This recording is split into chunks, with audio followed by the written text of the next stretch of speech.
Covid महामारी इतनी फैल गई है और इतने दुखद विजुअल्स आते हैं, जानकारी आती है, बेड्स, ऑक्सीजन, इंजेक्शन, दवाइयों की कमी हो रही है पूरे देश में।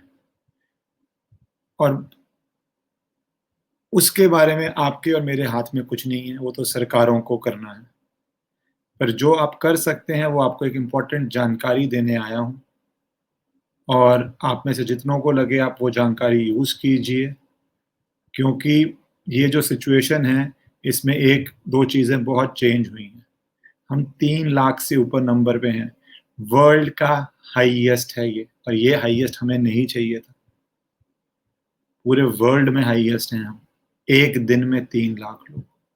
और ये बहुत जगह से रिपोर्ट आ रही है कि ये आंकड़े भी अलग-अलग सरकारें हैं, अलग-अलग स्टेट्स में। तो मैं किसी एक सरकार के बारे में नहीं बोल रहा, पर ये भी आ रही है कि ये जानकारी जिन लोगों की जाने गई, वो नंबर्स कम है। कम में 3 लाख है। आप सबका अनुभव है, आपके हर घर-घर में है, आप सबके सर्कल में है, और आपको पता है कि टेस्टिंग करवाने के लिए भी कि आपको है या नहीं है, 2, 3, 4 दिन लग रहे हैं। और ये भी किसी एक पर्टिकुलर स्टेट की बात नहीं कर रहा हूँ। 3-3, 4-4 दिन लग रहे हैं लोगों को टेस्ट करवाने में। इतनी बुरी हालत है। दूसरा, इस बीमारी में यंग जो पिछली बीमारी में नहीं अफ़ेक्ट हो रहे थे, वो भी हो रहे हैं। बहुत यंगस्टर्स की जान गई है। उनमें से एक एग्ज़ाम्पल सीताराम येचुरी हैं, कम्युनिस्ट पार्टी के बड़े नेता हैं। मैं उनका उदाहरण क्यों दे रहा हूँ? क्योंकि जानें तो सारी बराबर हैं कि बेस्ट मेडिकल केयर के बाद भी ये बीमारी इतनी रैपिडली बढ़ रही है। सिर्फ़ इसलिए दे रहा हूँ, बाकी तो कितने लोगों की गई है। पर हम कहते हैं कि नेताओं के पास सारे साधन हैं, तब भी जा रही है। ऐज कुछ भी हो तब भी जा रही है, साधन कुछ भी हो तब भी जा रही है। तो आपको 1-2 चीज़ें जो आप कर सकते हैं, मैं अपनी तरफ से आपसे शेयर करने आया हूँ, क्योंकि बहुत इम्पोर्टेंट है। बाकी तो आपके साथ, मेरे साथ, हम सबके परिवारों के साथ ईश्वर की कृपा रहे। मे भगवान ब्लेस ऑल ऑफ अस, क्योंकि सबको ज़रूरत है इस समय, लोगों को 2-2 बारी भी हो रहा है। वो ये जानकारी है कि कुछ लोग बार-बार मुझसे पूछ रहे हैं वैक्सीन के बारे में, कि वैक्सीन लगाएँ, ना लगाएँ, लगाएँ ना, अभी भी वो बहस एक चल रही है। मैं डॉक्टर नहीं हूँ, आप में से अधिकतर लोग डॉक्टर नहीं हैं, पर मैंने जितने डॉक्टरों से बात की है, और अंत में तो मेरा ये कहना है कि आपको एक्सपर्ट के साथ जाना चाहिए। आपको जब लीगल हेल्प चाहिए होती है, आप लॉयर के पास जाते हैं। आपको जब घर में पानी बह रहा हो, तो प्लम्बर के पास जाते हैं। आपको अगर बिजली की प्रॉब्लम है तारों में, तो इलेक्ट्रीशियन के पास जाते हैं।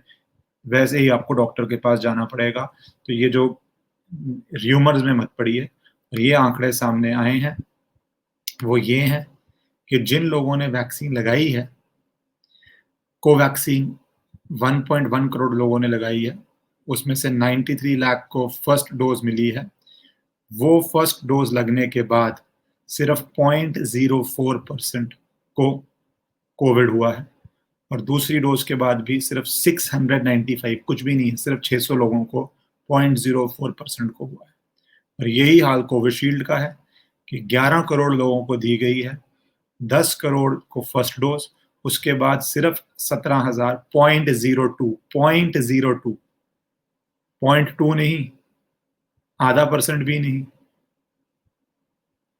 पौना परसेंट, क्वार्टर परसेंट भी नहीं, 0.02, सिर्फ इतनों को हुई है। सो प्लीज़ आप लोग, और अब यंगस्टर्स को भी 18 से ऊपर अलाउड हो गई है, तो प्लीज़ जाके आप तो यही ले सकते हैं प्रिकॉशन, आपके हाथ में उससे ऊपर तो कुछ नहीं है, बीइंग वेरी ऑनेस्ट।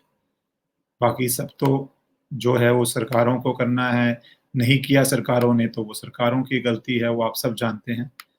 वो आपको देखना पड़ेगा, क्योंकि हालत ऐसी है कि मैक्स हॉस्पिटल, एक कल रात को मैंने ट्वीट भी किया था कि मैक्स हॉस्पिटल कल रात को पड़पड़गंज दिल्ली हाई कोर्ट गया था। ये कहता हुआ कि सिर्फ 3 घंटे का ऑक्सीजन बचा है, और ऑक्सीजन अगर खत्म हो गया 3 घंटे में तो 400 पेशेंट्स नहीं बचेंगे। और ये कोई पॉलिटिकल पार्टी नहीं है, और हमारे देश में आप भी जानते हैं, मैं भी जानता हूँ, कोई भी इंडस्ट्री सरकार के अगेंस्ट कोर्ट जाना पसंद नहीं करती। गलती चाहे एक्स गवर्नमेंट की है, वाई की है, आपकी मेरी जान को उससे फ़र्क नहीं पड़ता। थैंकफुली कोर्ट ने 8 बजे हाई कोर्ट ने सुनवाई करी और जो भी हुआ सेंट्रल गवर्नमेंट ने, स्टेट गवर्नमेंट ने सब पेश हुए और ऑक्सीजन पहुँच गया। बात पॉलिटिकल नहीं है, बात हेल्थ की है कि इतने बड़े-बड़े हॉस्पिटल्स को शॉर्टेजेस हो रही हैं और ये रिकरिंग है, रोज़ होगी क्योंकि जो आएगा खत्म हो जाएगा। सो प्लीज़ अपने आप को आप घर पे रहिए। मुझे पता है दिल्ली में तो लॉकडाउन है, कुछ जगहों में जहाँ बाहर निकल पा रहे हैं आप लॉकडाउन नहीं है। प्लीज़ लॉकडाउन समझिए, 10-15 दिन समझिए क्योंकि मुझे पूरा विश्वास है 10 दिन में जो कैपेसिटी है हमारे देश की ऑक्सीजन की, दवाइयों की वो रैंप अप होगी।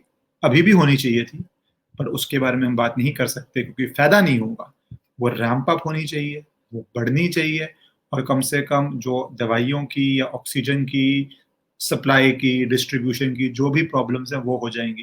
तो ये 10 दिन मुझे लगता है पीक कठिनाई के हैं। प्लीज़ आप 10 दिन अपनी ब्रेक लीजिए, घर रहिए और जो-जो एलिजिबल है, प्लीज़ वैक्सीन लीजिए। यही हम कर सकते हैं, बाकी भगवान आप सबके परिवारों की और आपकी रक्षा करें।